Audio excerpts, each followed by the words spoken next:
He is already working on the side project.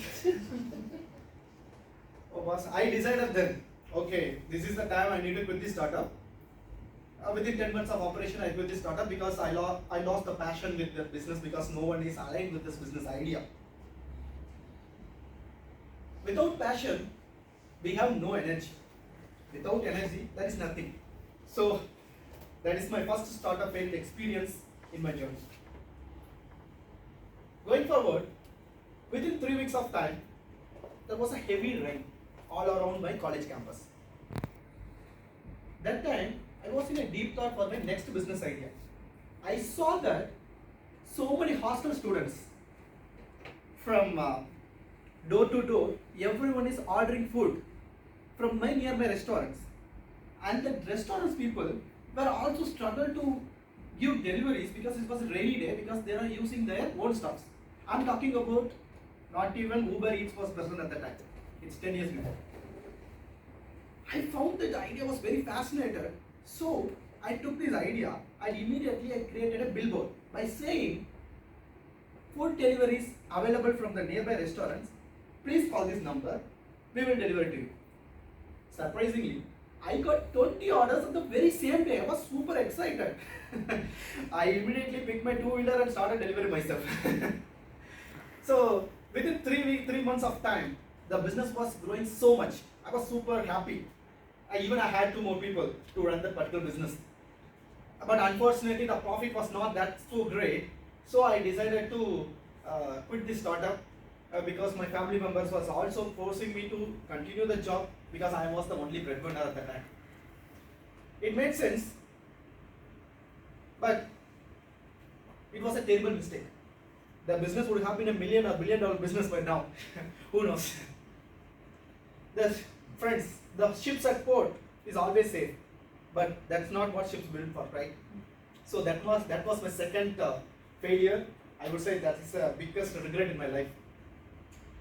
Then I decided to study MBA, postgraduate, in order to learn the business aspects, overall business aspects, and I want to know the entire entrepreneurial aspects because I came from a rural background.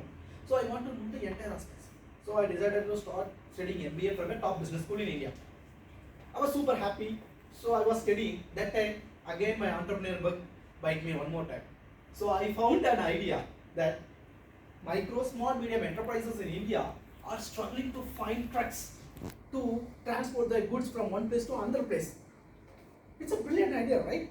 So I immediately take that idea and created a mobile application with my another friend by connecting the truck owners on the one side and the MSME owners, the owners in the other side, so that they can easily book their trucks to transport their goods.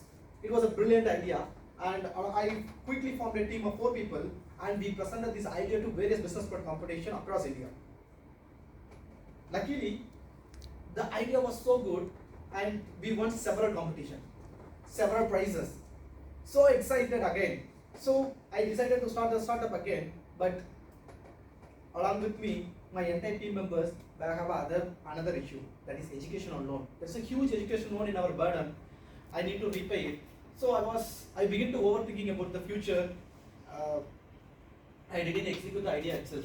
Even though the idea was great, I didn't execute the idea itself. So overthinking is like a deep muddiness, deep sand. So the more and more you think about it, the more and more you will get into the deep sand. So in my life, these are my 3 failures.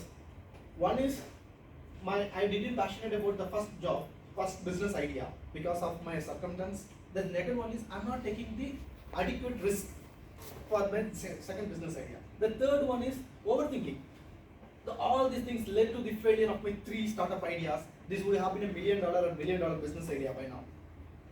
Friends, in our life, we will make terrible mistakes like this. I am the live example now. But those failures shouldn't be our hindrance to our growth, right? We should learn from our failures and keep moving ourselves and move forward. Like Vincent Churchill once said, success is not final, failure is not fatal. It is the courage to continue that counts, that matters. Over to you, Cosmos.